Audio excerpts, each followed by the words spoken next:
más larga, termina mucho después, ¿no? Sí, creo que acaba ya a principios del siglo XX. Sí, la novela acaba a principios del siglo XX, cuando Angélica Sedara ya es mayor y se va a cambiar de casa, entonces tiran, ahí está, en la novela está simbolizado este cambio, que la película hay un perro que se llama Bendicó, que es un perro que está por ahí, un perro estos como dogos daneses que usaban mucho los aristócratas, y ese perro pues se entiende que ha muerto y lo han disecado,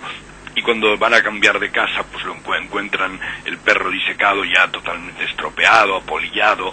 y la propia Angélica dice que lo tiren, que no vale para nada. Entonces el tirar ese perro disecado, ya viejo, estropeado, que había sido el símbolo de ese vivir aristocrático, pues evidentemente es una imagen de que los tiempos han cambiado y de que esa aristocracia representada ya por una exburguesa pues se ha convertido en nada, ¿no? Ya no tiene papel histórico que jugar, ¿no? Por eso digo que la película es muy pesimista, incluso luego en el aspecto personal, porque en el baile final, que es una secuencia muy larga de la película final, pero muy bella en todos los sentidos, y donde aparece el inédito de Verdi que se estrenaba ahí por primera vez, pues el príncipe siente la muerte, ¿no? Siente que es viejo, siente que va a morir, y de alguna manera lo que le reconcilia con el mundo es la muerte, es decir, el pensar que va a morir es lo que de alguna manera le hace salir de un mundo que considera peor cada vez, ¿no? Pues sí, y además yo creo que el gran acierto de su ensayo es esta revisitación del clásico, volver a poner al día esta película más allá de las tesis marxistas, ¿no? Que hoy en día parece como quizá la tesis menor comparado con esta profundización que usted hace. Sí, yo creo que sí, que la tesis marxista, bueno, de hecho ya se vio porque en el momento del estreno de la película a los marxistas muy ortodoxos italianos no les gustó demasiado, es decir, que aunque en general debido a la fama, digamos, progresista que tenía Visconti, pues la película pasó en su tiempo como una película progresista, indudablemente. Sin embargo, curiosamente los marxistas verdaderamente ortodoxos ya vieron que ahí pasaba algo, ¿no? Que esa película tenía un elemento que no era el optimismo ese que el cine comprometido tenía que exhibir, es decir, ese triunfo final apoteósico y en cierto sentido pues eso muy optimista, muy rodeado de un halo de luz que tendría el triunfo del proletariado. Aquí no hay triunfo ninguno del proletariado, y sobre todo el proletariado va a desaparecer. Se entiende que el proletariado va a desaparecer y que lo que va a quedar pues es simplemente la decadencia de los valores, es decir, los valores han decaído y todo lo que todo se compra y se vende y todo es muy vulgar. No se compran ni se venden cosas buenas, y se compran y se venden baraturas. Bastaría que nos asomemos a la televisión de hoy para ver que eso es así, ¿no? Pues sí, ciertamente ya se suele decir que si no se puede ser ejemplo, al menos que se sea una advertencia. En este caso el pesimismo del Gato Pardo yo creo que sería la mejor advertencia para una revolución que se ha encaminado mal. De hecho, hay una parte de su libro, una tesis ejemplificada con el ejemplo de este viejo portugués que a mí personalmente me ha encantado, hablando sobre una revolución de alturas, sí, pues, ¿no? Bueno, eso era una anécdota que yo leí en algún lugar, que no me acuerdo, que le preguntaban a se suponía, yo no sé si es después de la revolución de los claveles famosa, decían a un campesino portugués, mire, tal, alégrete porque ahora vamos a ser todos camaradas, ¿no? Y entonces él decía, bueno, hombre, camaradas ya somos, a mí lo que me gustaría es que todos fuéramos excelencia. Claro, bajo la anécdota hay esa historia de decir todos tenemos derecho a lo mejor, no tenemos derecho a lo peor, es decir, ser camaradas, ser todos camaradas es tener todos derecho a lo bajo. Lo bueno es que todos tuviéramos derecho a lo alto, y ese es el gran, pues probablemente en un sentido estricto eso sería muy exagerado, pero en un sentido por lo menos medio, hubiera sido lo normal, que la democracia nos hubiera ilustrado a todos y nos hubiera llevado hacia territorios de altura, de cierta altura, y sin embargo estamos viendo que las democracias occidentales chapotean en el fango verdaderamente, es decir, entre pueblos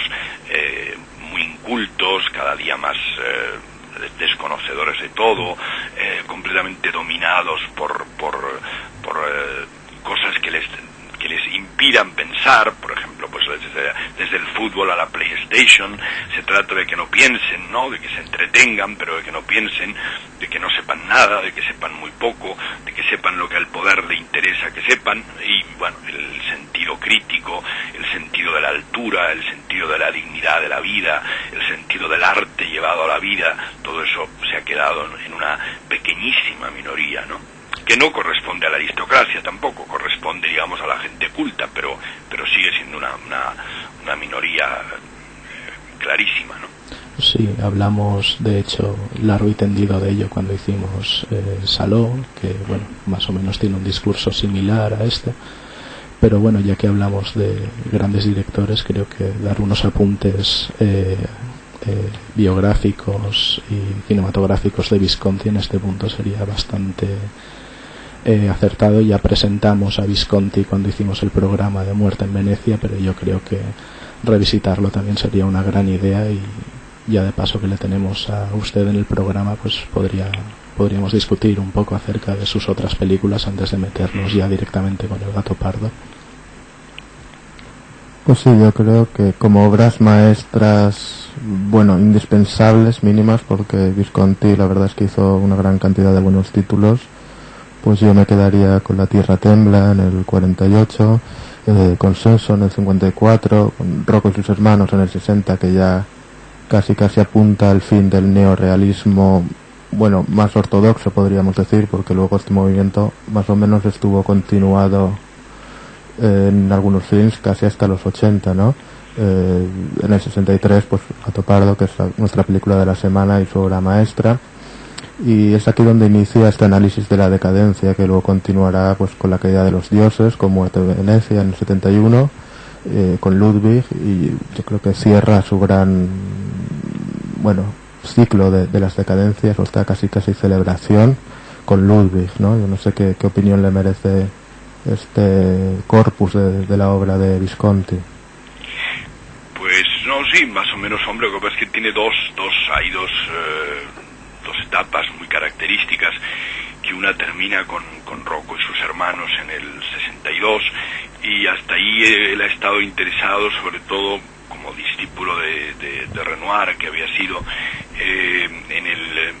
ahí sí, en hacer un cine comprometido, un cine que mostraba la realidad. En parte eso es lo que pretendía el neorrealismo italiano. Él lo había hecho al principio además muy duramente con su primera película, que es muy singular, Ossessione, que está hecha todavía durante el fascismo en Italia, y que coló pues porque hicieron unos manejos para que la película colara, pero realmente era una película muy dura, muy poco significativa del cine mussoliniano. Y luego ya entra en todo ese testimonio. Al principio lo que él quiere dar es un testimonio de la dura realidad de las clases primitivas. Si vemos, por ejemplo, pues La Terra Trema, que es una adaptación muy sui generis de una novela del siglo XIX, de los Malavoglia, es un pueblo de Sicilia, y además él rodó con los propios pescadores del pueblo de Sicilia, con lo cual el sentido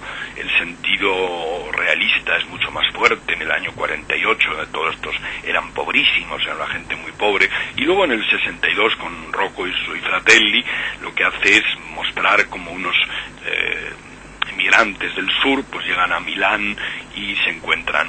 desplazados porque ese no es su ambiente, no son sus circunstancias, tienen que luchar contra un mundo que les es hostil y se van degradando, son personas que se van degradando, y uno llega a cometer un crimen, y va habiendo una degradación. Y luego ya Visconti dejó eso y tenía el antecedente de Senso, que era un cine ya más estético, pasó a ese cine muy estético, que es el que hemos llamado así análisis de una decadencia, que incluso termina no en su última película quedó un poco rara, era la adaptación de la novela de D'Annunzio, El Inocente, pero la anterior, que se llama Ritratto di famiglia in un interno, y que en español se tituló Confidencias, si no recuerdo mal. Sí, ciertamente. Y Confidencias es quizá la última película en que él, desde una perspectiva muy personal, muy biográfica, muy desde el yo, analiza esa decadencia cuando él se presenta en la imagen de un viejo profesor